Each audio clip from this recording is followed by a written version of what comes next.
tiens d'abord à me féliciter de la tenue de cette deuxième édition du Forum de l'emploi et de l'entrepreneuriat du Conseil départemental des Ziguinchor. Nous avons travaillé aujourd'hui sur comment mettre en place un CV, comment travailler aujourd'hui sur une technique d'embauche, tout ce qui est en rapport avec les lettres de motivation. À la fin de ce forum, il a fallu, durant un an, évaluer, essayer de voir ce que nous avons obtenu de la première édition. Et nous avons décidé aujourd'hui d'organiser une deuxième édition qui nous permettra aujourd'hui de permettre à ces jeunes qui ont eu cette formation, mais d'autres qui sont entrés dans le cursus, d'avoir accès aujourd'hui au financement. Parce qu'au préalable, en amont, il fallait penser à une éducation financière pour nous amener à faire cette première édition. Nous avons décidé cette année à mettre en contact ces jeunes, non seulement en consolidant les acquis du premier forum, mais aussi en permettant à ces jeunes d'avoir accès aux sources de financement, notamment dans le cadre de l'économie sociale et solidaire. C'est la raison pour laquelle nous avons décidé cette année à ce que ce forum soit parrainé par le ministre de la microfinance, de l'économie sociale et solidaire. Le résultat attendu, bien sûr, c'est de permettre à ces jeunes aujourd'hui de comprendre que le développement, il est d'abord personnel, d'abord avant tout. Il faut avoir confiance en soi, avoir foi en ce que nous faisons. Et nous espérons, ce qui est important, c'est de créer toutes les conditions qui permettraient à ces jeunes aujourd'hui de pouvoir s'épanouir. Et c'est ce que nous faisons.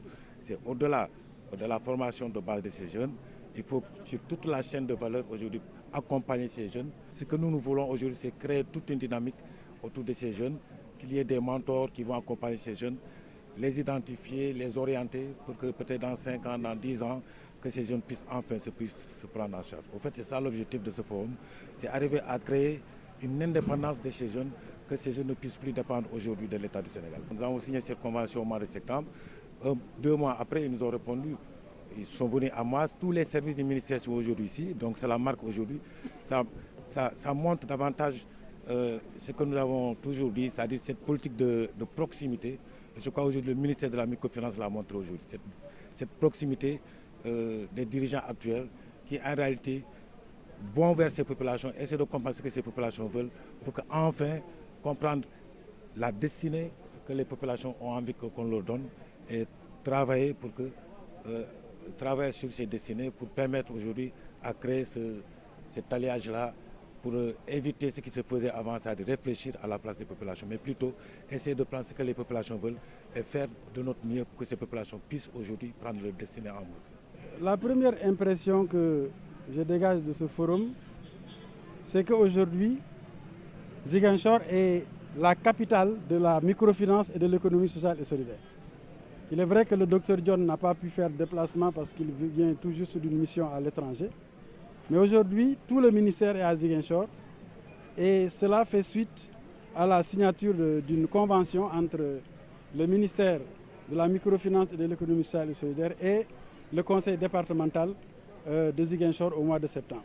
Par cette convention, le ministère s'est engagé à mettre ces instruments à la disposition du département de Ziguinchor parce que la microfinance et l'économie sociale et solidaire sont des fonctions qui sont assumées au niveau central, mais pour les dérouler, il faut vraiment que les autorités locales s'impliquent. C'est une économie, c'est une finance qui est essentiellement sociale et donc qui dépend des acteurs qui sont à la base. Et c'est pourquoi le ministre a décidé d'abord de faire ce partenariat qu'on n'a pas commencé avec Ziguinchor, on l'a déjà avec Kermassar, avec Bambey, Ziguinchor, et nous allons l'avoir avec tous les départements du Sénégal pour que vraiment en co-construction entre les autorités locales et les autorités centrales, qu'on puisse voir réellement se dérouler l'économie sociale et solidaire et la microfinance qui doit être à son service. Donc la stratégie du ministre Alioune Dione, c'est de mettre la microfinance au service de l'économie sociale et solidaire. En fait, c'est des secteurs, sont des parents. Certains même disent que c'est l'économie sociale et solidaire qui est la génitrice de la microfinance. Et donc, il y a un lien de coordination essentiel à faire, ce qui a été fait. Et donc, l'objectif est bien sûr de faire de l'économie sociale et solidaire un vecteur puissant de création d'emplois, mais d'emplois décents, pas d'emplois vraiment précaires. Donc, l'objectif est de faire de l'économie sociale et solidaire et donc un vecteur puissant d'emplois décents. Il s'agit simplement de faire revenir nos traditions ancestrales qui sont des traditions d'entrepreneuriat collectif. Et donc, c'est de passer à ce que les gens disaient, c'est Sama Projet. Le ministère souhaite que les Sénégalais passent à Sunu Projet, Et donc que les jeunes s'impliquent dans cette dynamique d'aller ensemble, créer des sociétés coopératives, créer des GIE. Et donc l'État est là, non seulement par la formation, donc renforcement de capacités techniques, financières, et financement. Et même parmi ces financements pour les débutants, il est possible une partie est accordée sous forme de subvention pour rendre les projets beaucoup plus viables et solides et jusqu'au moment où ils pourront voler de leurs propres ailes. Un autre volet aussi de la stratégie, c'est que conformément au document de référentiel de politique publique qui a puisé sa source dans le document qu'on appelle le projet, ce qui est important, c'est la structuration des acteurs. Une fois les acteurs financés, il ne faut pas qu'on s'en arrête là. D'abord, il faut essayer de les structurer pour qu'ils se regroupent conformément aux dispositions de la loi sur l'économie sociale et solidaire, pour qu'ils se regroupent en entités communales. Ensuite, d'entité communale, ils se regroupent en entité départementale pour être plus solides. Et dans ce processus, le ministre a aussi des conventions avec les ministères techniques.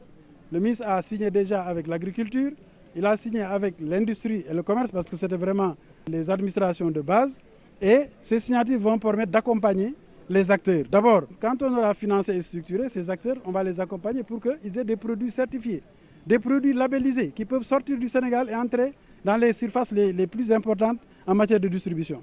Mieux, le ministère du Commerce est en train de mettre en place des boutiques témoins, et ce qui est entré dans la stratégie du ministre de créer ce qu'il appelait donc des boutiques témoins pour écouler la production. Donc ce partenariat va permettre de faciliter donc l'écoulement parce qu'avant, on ne se souciait pas trop de la production de ce qu'on finançait. Et il ne sert à rien de financer quelqu'un sans savoir comment il va écouler les produits. Ça fait partie du dispositif. Et donc, c'est pourquoi on est venu aujourd'hui à Ziguinchor. Je peux dire qu'aujourd'hui, le ministre est presque seul avec un conseiller technique et son secrétaire général. Mais le ministère est à Ziguinchor. Et Ziguinchor, aujourd'hui, est la capitale de la microfinance et de l'économie sociale et solidaire.